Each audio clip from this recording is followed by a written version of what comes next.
100 episodes already? Well, sort of. Damn, time went by fast. Congrats, Jackie boy! What's your criteria on who's gonna be featured in Life and Times? What videos have you had more fun researching and or making? People who are figures of authority, royalty, political figures, or people with weird stories? Gilbert and Sullivan or Jack Shephard being some of the most recent examples. This is gonna sound like such a cop-out answer. I like to mix it up so we're not just doing history class, but honestly, anybody with a good story is fun to research. My favorite subjects are the ones that have a really strong through line in their life. I noticed, for instance, I really love the ones that can be boiled down to a log line that tells you who they are, what they want, and what they sacrificed. Something like, Robespierre is an outspoken reformer who loses his humanity in the pursuit of utopia. Or, Constantine the 11th is a careful leader who gives up his dignity to protect his kingdom. Or, even something really simple like Xenophon is a dude who just wants to walk from point A to point B and is tired of everybody's BS. That was a really unique one. There are some exceptions, like Frederick the Great was a little all over the place, but I thought the story with his boyfriend was really compelling, and I just love the dynamic he had with Maria Theresa. There have been a couple of videos where I felt like I just sort of had to pick somebody, and so I grabbed a name off the shelf, but honestly, if I didn't enjoy researching, I don't think I could do this job. Aside from Theodore Roosevelt, which 3 historical figures that you've covered would you be willing to live life as? Oh gosh, did anyone have a comfortable life? Maybe Carnegie. He kind of had it made. Or Gilbert and Sullivan. They had a pretty awesome gig. I don't know, I might take any of those 3 guys over Teddy. What is the sponsor of this video? See everybody, this guy knows how to get his comment chosen. Ruben, I'm glad you asked because today's sponsor is Babbel. Language of origin. From the Old English word Biblion. Definition. The language learning app whose 10-minute interactive lessons, games, and podcasts will have you speaking in 3 weeks. Their lessons are designed by real language teachers to help you in real-world, practical conversations. Can you use it in a sentence? Try the program endorsed by such celebrities as Frederick the Great, the narrator of a 1970s army propaganda film, and Arthur Sullivan's sleep paralysis demon. Try Babbel. Babbel. B-A-B-B-E-L. Babbel. That is correct! Let's have a look at what you've won. It's 65% off your subscription to Babbel! Sign up today using the link in the description or the QR code on screen. Congratulations to you on such a great milestone. My question is twofold. Who do you think is the most underrated person in history? Underrated. So, in terms of who's had the biggest impact on the most people relative to how famous they are in the English-speaking world, I'd probably have to point to, the guy who invented penicillin, or some kind of, pre-modern leader from the Muslim world or East Asia. Like An Lushan. An Lushan wasn't an emperor, he was this general, and An Lushan's rebellion in the Tang Dynasty 750-ish, 40? Reportedly, that rebellion just killed an ungodly number of people and crippled one of China's greatest dynasties. And I've actually wanted to talk about him for a long time, but I've never dug deep enough into the whole story to find something about him personally that makes him really compelling for me. There is one historical figure who probably isn't underrated because he really didn't do much, but he was just surrounded by people who became way, way, way more famous than him, and that is Marcus Aemilius Lepidus. Pretty much everybody else from the first and second triumvirates was an absolute legend. Julius Caesar conquered Gaul, became the most powerful politician in the empire. Pompey's military achievements, arguably just as great if not greater. Crassus was one of the richest men in history. Mark Antony was one of Caesar's most accomplished and I think closest commanders. Octavian was kind of a nobody until he showed up in Rome after Caesar's death. But then, he eventually forged an empire that would last over 1,000 years. And then there's Lepidus. Lepidus is watching all of the drama going down between Octavian and Antony and just kind of throws his hands up and goes into a peaceful retirement. And I love that for him. I have had a soft spot in my heart for Marcus Aemilius Lepidus for years. Who do you also think is the most overrated person in history? Okay, so this is something I really wanted to talk about in the Louis XIV video that just didn't fit in with his life story and it would have taken up too much time. One of the things I really wanted to know going into my research was, why do we all know the name Louis XIV? Like why do we learn about him in school? Because yes, he ruled for a long time and he consolidated power, and don't get me wrong, I had a ton of fun writing about him, but how did France change as a result? Like what did he change? What change did he make to the average person that another king wouldn't have done? Like, he started a few wars over dynastic disputes to try to make his kingdom more powerful, but like, what king didn't do that kind of stuff? So if you'll pardon me using this question as a springboard for my own armchair historiography, my hypothesis is as follows. The history that we're taught in school isn't just a study of like the stuff that happened. It strikes me as an attempt to explain, and sometimes to justify, the sort of ideals of our, hashtag we live in a society, because we're studying the history of the ideals that we have accepted and rejected. So we study Sumeria because that's where we got writing from, but we don't learn about the Sumerian pantheon in the same way that, you might learn about the Greco-Roman pantheon that got rejected in favor of Christianity. And we also don't spend much time on that part of the world afterwards. You can look at something like the Chinese civil service exam. That is a radically different way of thinking about government that influenced millions of people for thousands of years, but it never really made enough of a name for itself to be either accepted or rejected by sort of American or Western society. Whereas instead you might learn about something like the Pilgrims. Did the Pilgrims make a huge impact on the way that British colonization of the States happened? Not really, but it's sort of a nice way to bring up the values of freedom of religion and Protestant work ethic and jolly cooperation and things like that. So along those lines, Louis XIV to me feels like someone who is brought up and made famous for what he represents, which is a form of absolute monarchy that, Britain, and by the extension the United States, rejected, rather than as a singular person who made this huge impact on world history. What does your general research process look like? How do you come up with some of these incredible jokes in them? What causes you to select certain musical pieces over others in the editing process?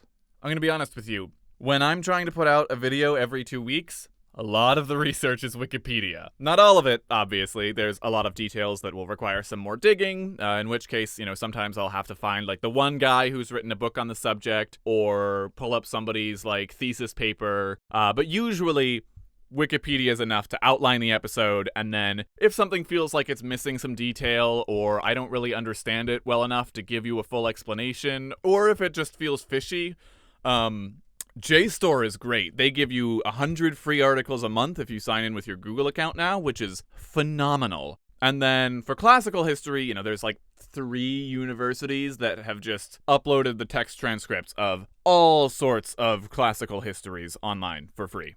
Secondly, for jokes, a lot of it is just the way that I take notes. For instance, a little moment like this. I will call you Louis, the gift of God.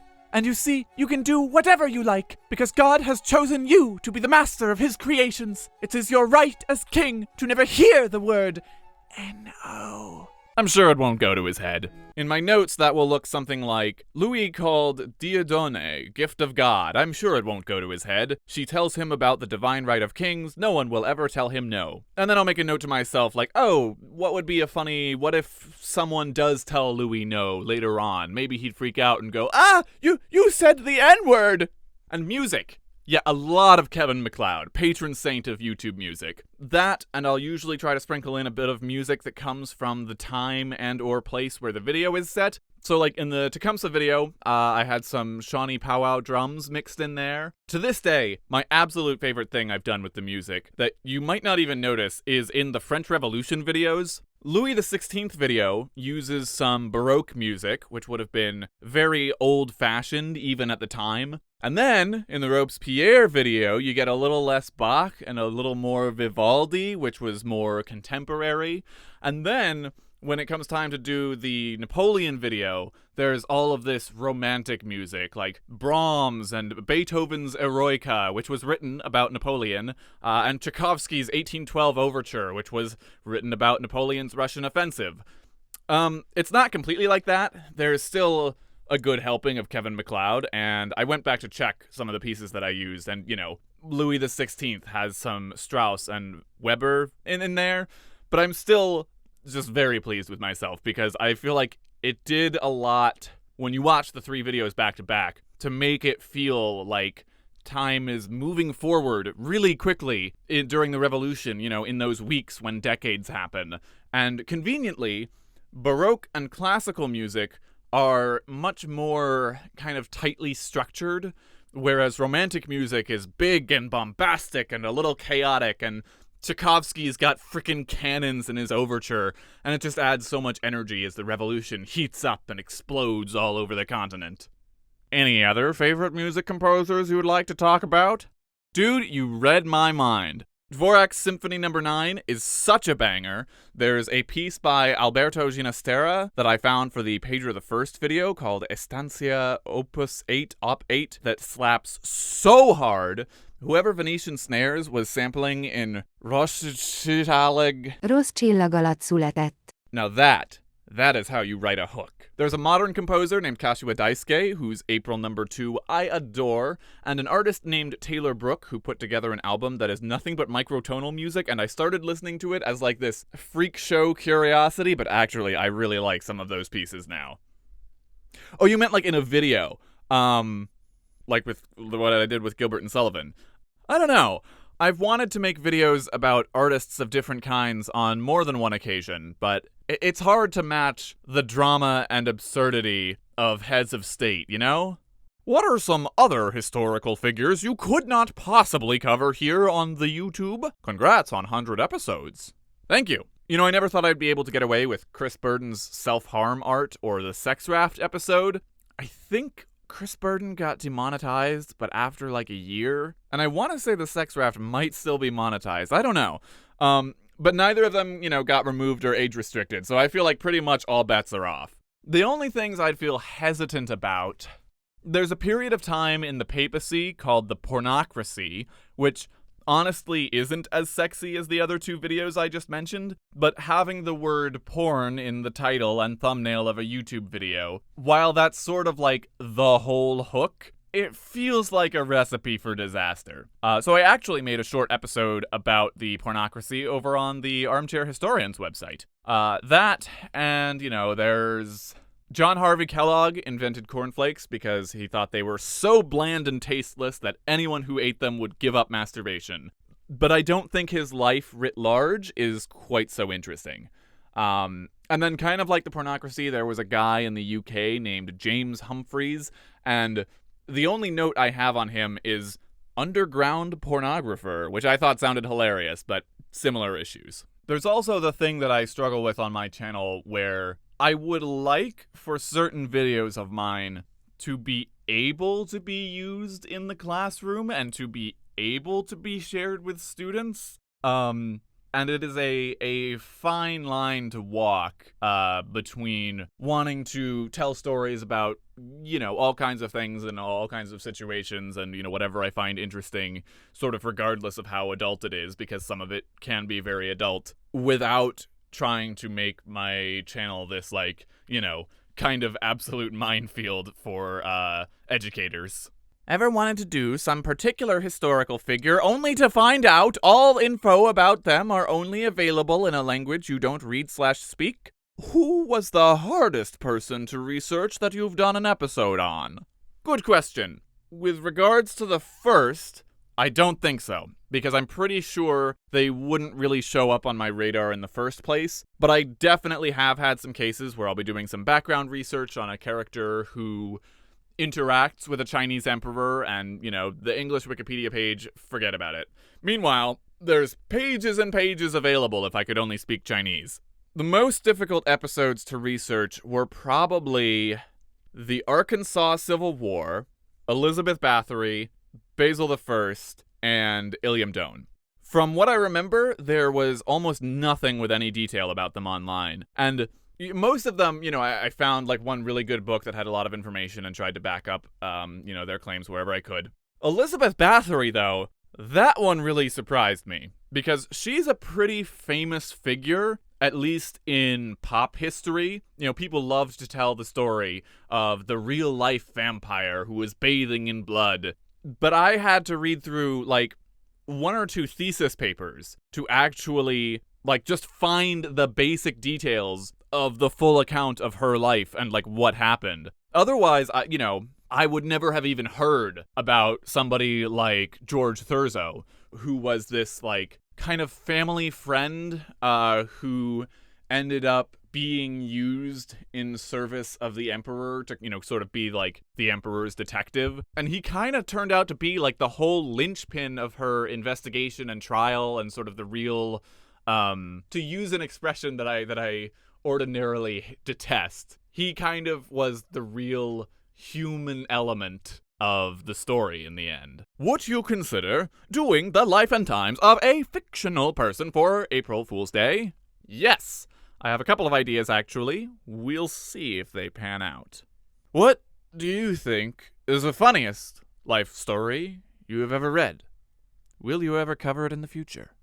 If you think I'm holding on to the funniest life story I've ever read after 100 episodes, I am afraid to say you are mistaken. What's your favorite YouTube history channel?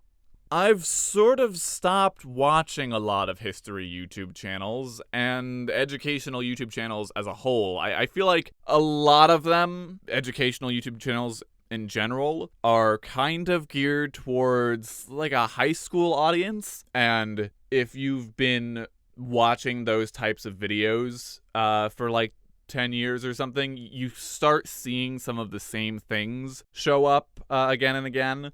For history in particular, I think at this point I'm just sort of inundated with history from working on my own channel. And so unless a video's title and thumbnail like really grab me, I probably won't watch it. These days when I do watch history YouTube, it's usually much more contemporary history, since that's a big blind spot for me. And funny enough, the reason it's a big blind spot for me is because I was never interested in it until I sort of exhausted everything else. But I've been having a lot of fun with it recently. I was watching Mr. Beat's video on the Gulf War. I think Kraut's analyses on like state structure and things are very interesting and something that's new for me. If you want recommendations, I still think Blue's videos on Overly Sarcastic Productions are excellent. Atunche's videos are really in-depth and still super digestible. R.I.P. History House Productions, gone but not forgotten. Odd Compass is probably the best place to learn about South Asian history that doesn't get the same kind of love just anywhere else. I've looked. And if you want Anglo-Saxon history and Germanic peoples, there's a little channel called Guthlach that'll take care of you. Do you enjoy coffee like a normal, sensible human being, or do you drink dirty leaf water?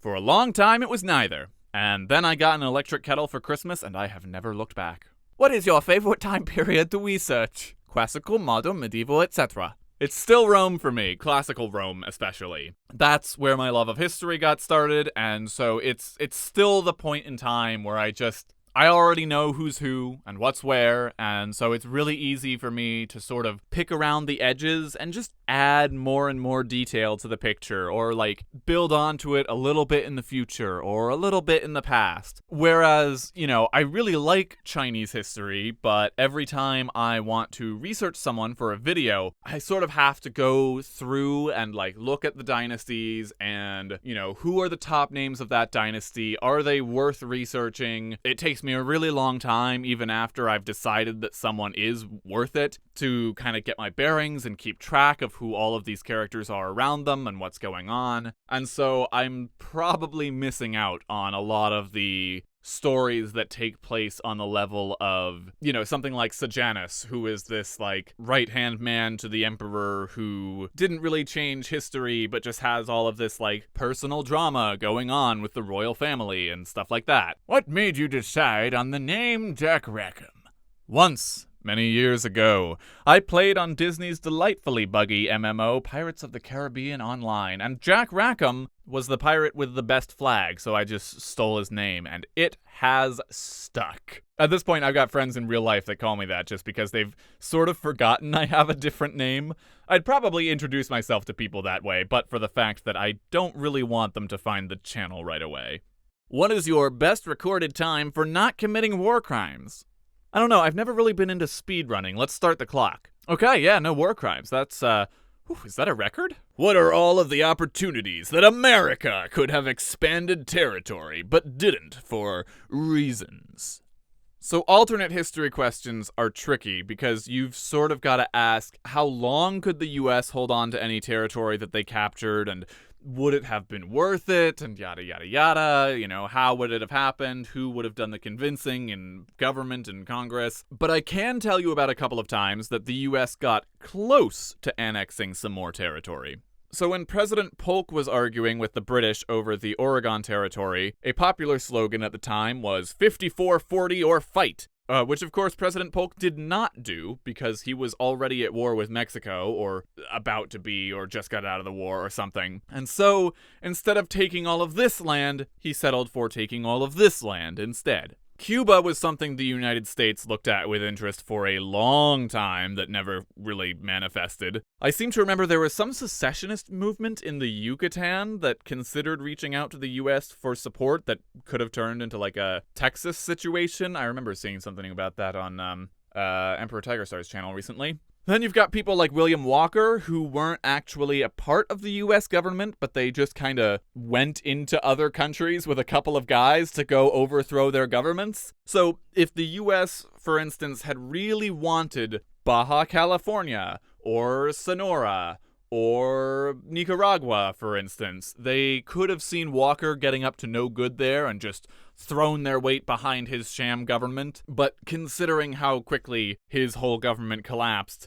you can see why they didn't. But the biggest plot to take land was probably the Knights of the Golden Circle, a not-so-secret secret society who wanted to expand the US all the way down through Central America, take over the whole Caribbean, and shave a bit off the top of South America for good measure. Then as the Civil War got closer, they wanted to turn all of that territory, plus the existing slave states, into their own country and make Havana their capital. There were actual real politicians at high levels of government, Congress, high up in the executive branch as well. As far as I know, they never really got off the ground with any serious efforts to make all of this happen, except for a botched conspiracy attempt to kidnap Lincoln, which they had hoped would make Buchanan's vice president the new president, because he was a member of the society, but not the conspiracy, but he was a member of the society, and they thought that, he would then declare war on all of Central America or something. How come you have avoided ancient African kingdoms and aristocrats beyond Ethiopia? I definitely haven't avoided them, and I'll point out that I made a couple episodes centered in Tunisia and Egypt, as well as some black history around the world. It's more like stories from sub-Saharan Africa. They very rarely show up on my radar. Similar issue with what I was talking about with trying to get into Chinese history. But in that instance, that is a history that tends to be, very, very well preserved and recorded. And in general, African history isn't as well preserved and proliferated as other parts of the world. This is, massive overgeneralization, but a lot of sub-Saharan African history, quote-unquote starts, by which I mean we suddenly have a lot more information about it with the introduction of colonialism, and there's only so many different ways I want to tell the story of someone fighting against colonial forces but ultimately losing ground. I have thought about making an episode about Anna Nzinga or Queen Ranavalona, but they've just never come together. There's Shaka Zulu, obviously, but I don't know that I have a unique perspective on him. At some point, I want to read the Epic of Sundiata, and I also want to find some more information about the Sokoto Caliphate, so if you have anything on that, please let me know. I also got about halfway through making an outline on Leopold II, and that was just depressing. And I usually avoid the 20th century, But, upon reflection, something like the Second Congo War, or I think there was like that one dictator in like the 70s who was just exceptionally lavish and hosted a whole bunch of people that you wouldn't expect over at his palace. That might be interesting. I don't know. It's definitely something that I should give more thought to. What was the weirdest part of the Bible that didn't make it into any of the videos? Oh boy, is this someone coming over from the Useful Charts channel? I can't speak for Matt, but I have done a little bit of reading myself, and oh boy, I have some opinions. I'm just working out the best way to share them. Why biographies in the first place? How much do you worry about great man historying when writing? Great man history. Simply put, I find history is a lot more entertaining and digestible when you have a colorful cast of characters and can follow along with who wants what and what they're willing to do to get it. I don't think that my videos are going to be the best resource if you want to understand the larger trends that impacted the average person's life or informed why conflict started or that sort of thing, but I think I'm okay with that. Unserious question. How many angry geese could you take on in a fight? Dude, geese are mean. I'm not even sure I could take on even one geese. Maybe if this is like a duel, and me and the goose are each given a weapon, I could take advantage of their lack of thumbs, and then I could like fight a whole bunch, but I don't know, that sounds like tempting natural selection right there. All it takes is one goose to figure out how to use a howitzer, and humanity is screwed. Serious question! Which person that you have covered could take on the most geese? Teddy Roosevelt, hands down. Dude was preparing for single combat with animals since he was a child. If you could meet any of the historical figures you've talked about, which one would it be? I would be very curious to meet the real Nero to see what he was like, and maybe try to set him up with a good therapist. How do you make such high-quality videos so damn fast? With help from my fabulous DP and animator Israel Okondo. He finds all of the images and rigs all the scenes and did the animation you're watching on screen right now. What was your favorite video to make? Elizabeth Bathory. I took what CGP Grey would refer to as a graycation, in which I packed my bags, drove for a few hundred miles to visit family for 2 weeks, did nothing but work the entire time I was there, loved every second of it. That video was really ambitious, just in the amount of time and care that went into the research, into the writing, into casting voice actors, and making sure that every shot was some level of cinematic, treating it like a short film, basically, and it really opened my eyes to the kinds of things I could do on my channel. If I had the budget. What's been the hardest video to get right due to conflicting information? Probably also Bathory. The whole reason I set that video up to mirror the film Rashomon, where 3 different people give their account of the same story and there's no way to know who's lying, was because in real life, no one knows for sure who's telling the truth, and different people have good reason to speculate that their interpretation is correct. Are you doing what you originally had in mind when creating this channel, or has it changed a lot from your original vision? My original vision was to pretty much be a CGP Grey clone with more jokes and double-speed narration, so, no. That said, I mean, ultimately it's the same series, and I've been using the same intro with only small adjustments this whole time, so I'm not too far off of what I had originally imagined, or at least the changes that happened gradually. If all the people you did an episode on were dropped into a battle royale type situation, who would come out on top? God, I get my own entry into the Fate series and it's a 100-person battle royale? Yes, please! It's a tough call, but I'm gonna say Leo Major. He did capture like 100 Nazis at the same time and also liberate an entire town by himself. Alright, this was fun. Y'all asked some good questions. I'm actually still holding on to a few that I wasn't able to answer this time, so maybe I'll come out and do this again. My goal this year is to experiment more with the kind of content I make. I want to keep the Life and Times series as a regularly scheduled thing, but, play around with some complimentary videos, or, shock and surprise, maybe some unrelated content as well. Thank you to my lovely patrons. Your support is incredibly generous, and I treasure you all. Tune in next time to the Life and Times of our next hero, or maybe villain, who gets shot to death outside a barn. Goodbye!